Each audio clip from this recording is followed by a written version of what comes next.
Hi ವಿದ್ಯಾರ್ಥಿಗಳೇ, ಎಲ್ಲರಿಗೂ ಕೂಡ ನನ್ನ ಚಾನಲ್ಗೆ ಸ್ವಾಗತ ಹೇಳ್ತಾ ಇವತ್ತು ಈ ವಿಡಿಯೋದಲ್ಲಿ ಮಾರ್ಚ್ 1-3-2024 ಸೆಕೆಂಡ್ PUC ವಿದ್ಯಾರ್ಥಿಗಳಿಗೆ ಕನ್ನಡ ಸಬ್ಜೆಕ್ಟಿಂದ ಪರೀಕ್ಷೆ ಆರಂಭಗೊಳ್ತಾ ಇದೆ.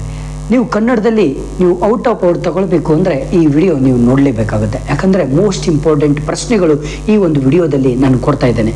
ಬನ್ನಿ ನಾವು ಶುರು ಮಾಡೋಣ. ಬನ್ನಿ, ಮೊಟ್ಟ ಮೊದಲು ಕದಡಿದ ಸಲಿಲಂ ತಿಳಿ ಒಂದದೆ ಈ ಸಾಂದರ್ಭಿಕ ವಿವರಣೆ ಬಯಸುವಂಥ ವಾಕ್ಯಗಳು. ಇದು ಅಸಾಧ್ಯ ಮಪ್ ಮರು ಒಕ್ಕಮಿಲ್. ಈ ಒಂದು ಪ್ರಶ್ನೆ ತುಂಬ ಇಂಪಾರ್ಟೆಂಟ್ ನಿಮ್ಮ ಒಂದು ಬೋರ್ಡ್ ಪರೀಕ್ಷೆಗೆ. ಆನ್ಸರ್ಸ್ ಕೂಡ ಕೊಟ್ಬಿಟ್ಟಿದ್ದೇನೆ. ಈ ಸಾಲನ್ನು ಕವಿ ನಾಗಚಂದ್ರ ಬರೆದ ಕದಡಿದ ಸಲಿಲಂ ತಿಳಿ ಒಂದದೆ ಎಂಬ ಪದ್ಯದಿಂದ ಆರಿಸಿಕೊಳ್ಳಲಾಗಿದೆ. ಬಹುರೂಪಿಣಿ ವಿದ್ಯೆಯನ್ನು ವಶಪಡಿಸಿಕೊಂಡ ಸಂದರ್ಭದಲ್ಲಿ ರಾವಣನು ಸೀತೆಯನ್ನು ಕುರಿತು ಹೇಳಿದ ಮಾತು, ರಣರಂಗದಲ್ಲಿ ತನ್ನನ್ನು ಎದುರಿಸುವವರು ಭೂಲೋಕದಲ್ಲಿ ಯಾರಿಲ್ಲ, ತನ್ನನ್ನು ಒಪ್ಪಿಕೊಂಡು ಸಾಮ್ರಾಜ್ಯ ಸುಖ ಅನುಭವಿಸು ಎಂದು ಸೀತೆಗೆ ಹೇಳುವ ಸಂದರ್ಭದಲ್ಲಿ ವ್ಯಕ್ತಗೊಂಡ ಸಾಲಿದು. ಬಹುರೂಪಿಣಿ ವಿದ್ಯೆಯನ್ನು ಒಲಿಸಿಕೊಂಡ ರಾವಣನ ಆತ್ಮವಿಶ್ವಾಸವು ಎಲ್ಲಿದೆ? ಅಂದರೆ ಇದು ತುಂಬ ಇಂಪಾರ್ಟೆಂಟ್ ಪ್ರಶ್ನೆ ಇದು. ಯಾಕಂದರೆ ಸಂದರ್ಭ ಸೂಚಿಸಿ ಬರೀಲಿಕ್ಕೆ ನಿಮಗೆ 3 ಅಂಕಗಳಿಗೆ ಪ್ರಶ್ನೆಗಳನ್ನು ಕೊಟ್ಟಿರ್ತಾರೆ. ನೆಕ್ಸ್ಟ್ ನೋಡೋಣ ಬನ್ನಿ. ರಘುತ ನುಜ ನಾಯುಂ ಪ್ರಾಣಂ ಬರೆ ಗಂ ಬಾರದಿರು. ಇದು ಕೂಡ ತುಂಬ ಇಂಪಾರ್ಟೆಂಟ್ ಪ್ರಶ್ನೆ. ನೆಕ್ಸ್ಟ್ ಕದಡಿದ ಸಲಿಲಂ ತಿಳಿ ಒಂದದೆ. ಓಕೆ, ನೆಕ್ಸ್ಟ್ 1 ಅಂಕದ ಪ್ರಶ್ನೆಗಳು. ಈ ಒಂದು ಪದ್ಯ ಭಾಗದಲ್ಲಿ ನಿಮಗೆ ರಾವಣನ ಎದುರು ಪ್ರತ್ಯಕ್ಷವಾದ ವಿದ್ಯಾದೇವತೆ ಯಾರು ಅಂದರೆ ರಾವಣನ ಎದುರು ಬಹುರೂಪಿಣಿ ಎಂಬ ವಿದ್ಯಾದೇವತೆ ಪ್ರತ್ಯಕ್ಷವಾಗುತ್ತೆ. ಮಯುತ ನೂಜ ಯಾರು ಅಂದರೆ ಮಯುತ ನೂಜ ಮಂಡೋದರಿ. ಸೀತೆಯನ್ನು ರಾವಣ ಎಲ್ಲಿರಿಸಿದ್ನಂದರೆ ಸೀತೆಯನ್ನು ರಾವಣ ಪ್ರಮದವನದಲ್ಲಿ ಇರಿಸಿದ್ದಾನೆ. ರಾವಣನಿಗೆ ಯಾರ ಬಗ್ಗೆ ವೈರಾಗ್ಯ ಮೂಡಿತೆ ಅಂದರೆ ರಾವಣಿಗೆ ಸೀತೆಯ ಬಗ್ಗೆ ವೈರಾಗ್ಯ ಮೂಡಿತೆ. 2 ಅಂಕಗಳು ಈ ಒಂದು ಪದ್ಯ ಭಾಗದಲ್ಲಿ. ಮೋಸ್ಟ್ ಇಂಪಾರ್ಟೆಂಟ್ ಇದು. ರಾವಣ ತನ್ನ ಅಂತಃಪುರದ ಸ್ತ್ರೀಯರನ್ನು ಹೇಗೆ ಸಂತೈಸಿದನೆಂದರೆ ನಿಮ್ಮನ್ನು ಅವಮಾನಿಸಿದ ಅಂಗದ ಹಾಗೂ ಇತರರನ್ನು ಕ್ಷಣ ಮಾತ್ರದಲ್ಲಿ ಸೆರೆಹಿಡಿದು ತಂದು ನಿಮ್ಮ ಮುಂದೆ ಬಹು ಪ್ರಕಾರದಲ್ಲಿ ಶಿಕ್ಷಿಸುವೆನು ಎಂದು ಸಂತೈಸ್ತಾರೆ. ರಾವಣನು ಸೊಕ್ಕಿನಿಂದ ಸೀತೆಯನ್ನು ದಿಸಿ ಆಡಿದ ಮಾತುಗಳು ಯಾವನು? ಬಹುರೂಪಿಣಿ ವಿದ್ಯಾವಿಷವಾದ ತನ್ನನ್ನು ಎದುರಿಸಿ ಗೆಲ್ಲುವ ವೈರಿ ಸೈನ್ಯ ಯಾವುದೂ ಇಲ್ಲ, ಹಾಗಾಗಿ ರಾಮನನ್ನು ಮರೆತು ತನ್ನನ್ನು ಒಪ್ಪಿ ಸಾಮ್ರಾಜ್ಯ ಸುಖವನ್ನು ಅನುಭವಿಸು ಎಂದನು. ನೆಕ್ಸ್ಟ್ ಭಾಷೆ ಅಭ್ಯಾಸ ಏನು ಬೇಡ. ನೆಕ್ಸ್ಟ್ ಬಸವಣ್ಣನವರ ವಚನಗಳಲ್ಲಿ ಇದು 1 ಮಾರ್ಕ್ಸ್ ತುಂಬ ಇಂಪಾರ್ಟೆಂಟ್ ಪ್ರಶ್ನೆಗಳಿವು. ಯಾಕಂದರೆ ನಿಮ್ಮ ಬೋರ್ಡ್ ಪರೀಕ್ಷೆಗೆ ಬರುವಂಥದ್ದೇ ಇದು, ಒಂದು ಕೂಡ ಮಿಸ್ ಆಗೋದಿಲ್ಲ. ತನು ಯಾವಾಗ ಕರಗಬೇಕಂದ್ರೆ ಮನ ಬೆರೆತಾಗ ತಾನು ಕರಗಬೇಕು ಅಂತ. ಯಾರ ಕೈಯಲ್ಲಿ ದರ್ಪಣವಿದ್ದು ಅಂದರೆ ಫಲವಿಲ್ಲ ಅಂದರೆ ಅಂಧಕನ ಕೈಯಲ್ಲಿ ದರ್ಪಣವಿದ್ದು ಫಲವಿಲ್ಲ. ಶಿವಪಥವನ್ನು ಅರಿಯದಿದ್ದರೆ ಏನಾಗುವುದು ಅಂದರೆ ಶಿವಪಥವನ್ನು ಅರಿಯದಿದ್ದರೆ ಕೈಯಲ್ಲಿ ಲಿಂಗವಿದ್ದು ಫಲವಿಲ್ಲ. ಬಸವಣ್ಣನವರ ವಚನಾಂಕಿತ ಯಾವುದು ಅಂದರೆ ಬಸವಣ್ಣನವರ ವಚನಾಂಕಿತ ಕೂಡಲ ಸಂಗಮ ದೇವ.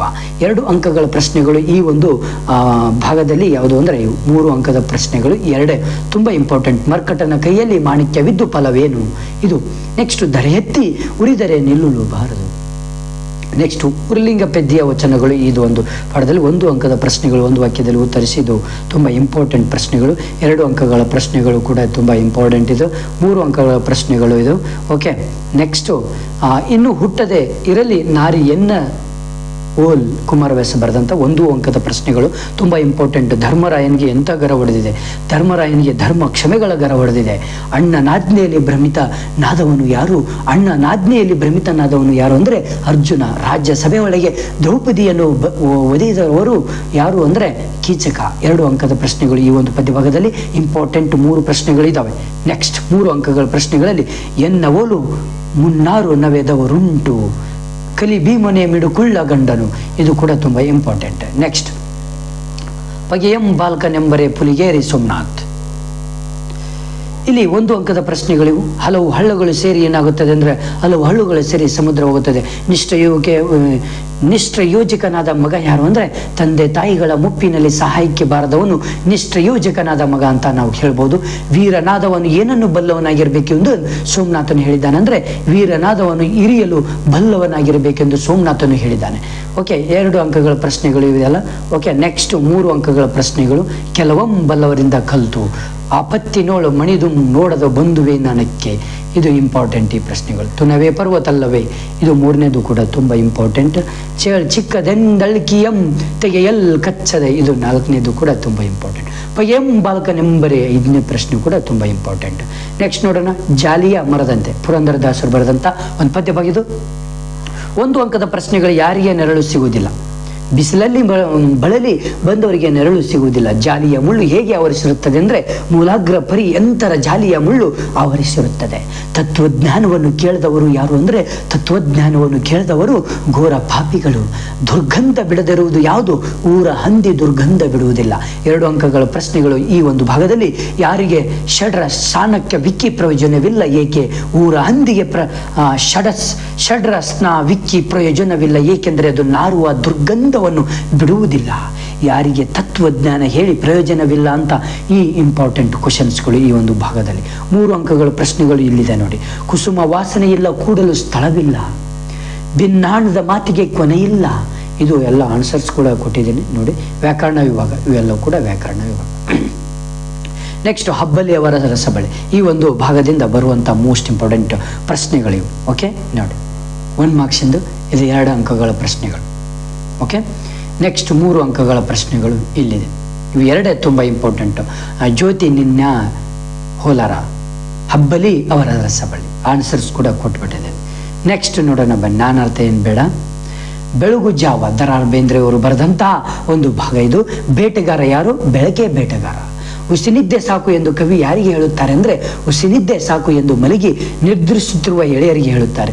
ಯಾವುದಕ್ಕೆ ಸೆಳೆವಿದೆ ಎಂದು ಕವಿ ಹೇಳುತ್ತಾರೆ ಅಂದರೆ ಜೀವನ ಎಂಬ ನದಿಗೆ ಸೆಳೆವಿದೆ ಎಂದು ಕವಿ ಹೇಳುತ್ತಾರೆ. 2-3 ವಾಕ್ಯದಲ್ಲಿ ಉತ್ತರಿಸಿ. ಭಾನು ಮತ್ತು ಮರದ ನಿತ್ಯ ನೂತನತೆಯ ಬಗ್ಗೆ ಕವಿ ಏನು ಹೇಳಿದ್ದಾರೆ ಅಂದರೆ ಭಾನು ಮತ್ತೆ ಪ್ರಕಾಶಮಾನವಾಗಿ ಬೆಳಗಬಹುದು, ಅಂತೆಯೇ ಮರವು ಮತ್ತೆ ಚಿಗುರಿ ನಿಲ್ಲಬಹುದೆಂಬುದು ಕವಿಯ ಅಭಿಪ್ರಾಯವಾಗಿದೆ. ಇಲ್ಲಿ ಸಂದರ್ಭ ಮುಳುಗಿರಲಿ, ಮುಪ್ಪು ಚಿಂತನದಿ, ಇವೆಲ್ಲ ತುಂಬ ಇಂಪಾರ್ಟೆಂಟ್. ಮುಂಬೈ ಜಾತಕ, G.S. Shivarudrappa, it is very important. ಮಗು ಹುಟ್ಟಿದ್ದು ಎಲ್ಲಿ? ಮಗು ಹುಟ್ಟಿದ್ದು ಆಸ್ಪತ್ರೆಯಲ್ಲಿ. ಮುಂಬೈಯಲ್ಲಿ ಬೆಳಗಿನಿಂದ ಸಂಜೆಯ ತನಕ ಕಾರಣದೇನು? ಮುಂಬೈಯಲ್ಲಿ ಬೆಳಗಿನಿಂದ ಸಂಜೆಯ ತನಕ ಕಾಣುವುದು ಲಕ್ಷ ಚಕ್ರದ ಉರುಳು. ಕುಳಿತು ಕೆಮ್ಮುವ ಪ್ರಾಣಿ ಯಾವುದು ಅಂದರೆ ಕುಳಿತು ಕೆಮ್ಮುವ ಪ್ರಾಣಿ ತಂದೆ. ಲಕ್ಷ ದಾರಿಗಳ ಚದುರಂಗದಾಟ ಯಾವುದು ಅಂದರೆ ಲಕ್ಷ ದಾರಿಗಳ ಚದುರಂಗದಾಟ ಮುಂಬೈ ನಗರದ ಜೀವನ. ಭಾರಿ ಇಂಪಾರ್ಟೆಂಟ್ ಪ್ರಶ್ನೆಗಳು. 2-3 ವಾಕ್ಯದಲ್ಲಿ ಉತ್ತರಿಸಿ. ಮಗು ಹುಟ್ಟಿ ಬೆಳೆದದ್ದು ಎಲ್ಲಿ ಅಂದರೆ ಮಗು ಹುಟ್ಟಿ ಬೆಳೆದದ್ದು ಆಸ್ಪತ್ರೆಯಲ್ಲಿ ಬೆಳೆದು. ತಂದೆ ಮಗುವಿಗೆ ಕಾಣಿಸಿಕೊಳ್ಳುವ ಬಗೆ ಹೇಗೆ? ತಂದೆ ಮಗುವಿಗೆ ಅಪರಿಚಿತ ಬೆಳಿಗ್ಗೆ ಹೋದರೆ ರಾತ್ರಿ ಹಿಂದಿರುವಾಗ ರಜಾ ದಿನಗಳಲ್ಲಿ ಕುಳಿತು ಕೆಮ್ಮುವ ಪ್ರಾಣಿಯಾಗಿ ಕಂಡು ಬಂದಿದ್ದಾರೆ. ಸಂದರ್ಭ ಕುಳಿತು ಕೆಮ್ಮುವ ಪ್ರಾಣಿ ಇದು ತುಂಬ ಇಂಪಾರ್ಟೆಂಟ್. ಯಾಕಂದರೆ 2 ಸಾರಿ ಬಂದಿದೆ ಕುಳಿತು ಕೆಮ್ಮುವ ಪ್ರಾಣಿ. ಇದು ಸಂದರ್ಭ ಸೂಚನೆ. ಇದು ತುಂಬ ಇಂಪಾರ್ಟೆಂಟ್ ಪ್ರಶ್ನೆ 3 ಮಾರ್ಕ್ಸಿಗೆ. ರಸ್ತೆ ದಾಟುವ ಎಚ್ಚರಿಕೆ, ಇದು ಕೂಡ ತುಂಬ ಇಂಪಾರ್ಟೆಂಟ್. ನೆಕ್ಸ್ಟ್ ಇದು ನಮ್ಮ ಒಂದು ಕನ್ನಡ ಒಂದು ಸಬ್ಜೆಕ್ಟಿನ ಮೋಸ್ಟ್ ಇಂಪಾರ್ಟೆಂಟ್ ಪ್ರಶ್ನೆಗಳು.